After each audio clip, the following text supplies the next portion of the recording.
I have here a letter signed by over 10,000 people calling on Macquarie not to provide any more financial support to companies developing gas fracking operations in the Beetaloo Basin in Australia's Northern Territory.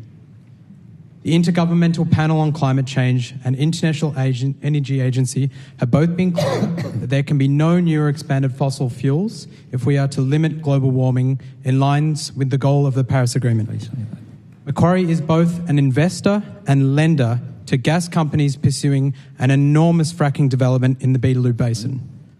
Macquarie's clients, Beetaloo Energy and Tamboran Resources, are engaged in preliminary exploration activities with the aims of turning Beetaloo into a gas fracking precinct rivaling the biggest in the United States and has the potential to be Australia's biggest new gas development, full stop.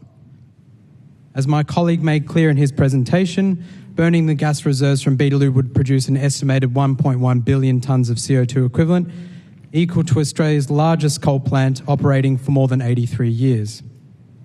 These companies have no revenue streams.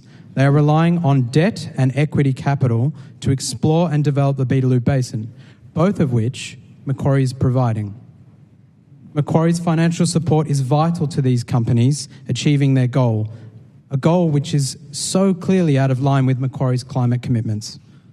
At Beetaloo Energy's annual general meeting just a few months ago, the company's CEO and Managing Director Alex Underwood stated, and I quote, "Macquarie is the predominant financier of oil and gas projects in the Northern Territory." He also stated that their support, meaning Macquarie, has been critical. If Macquarie truly wants to support real-world emissions reductions, it cannot support the development of a giant new gas basin. It simply doesn't add up. My question is simply, will Macquarie commit to not provide any new financial support to fracking companies developing the Beetaloo Basin? The answer to that's no, I think, sir. Thank you for the comment.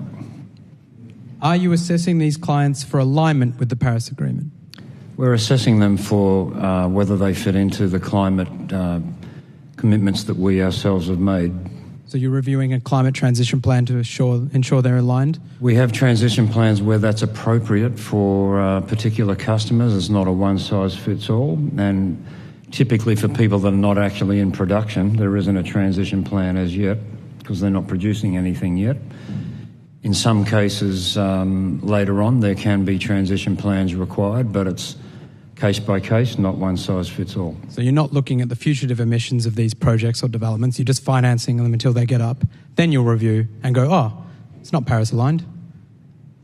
Well, it doesn't make sense at all. Well, it does to us, and the answer to your question was no, we won't make that commitment. That's contrary to the interests of shareholders in the company.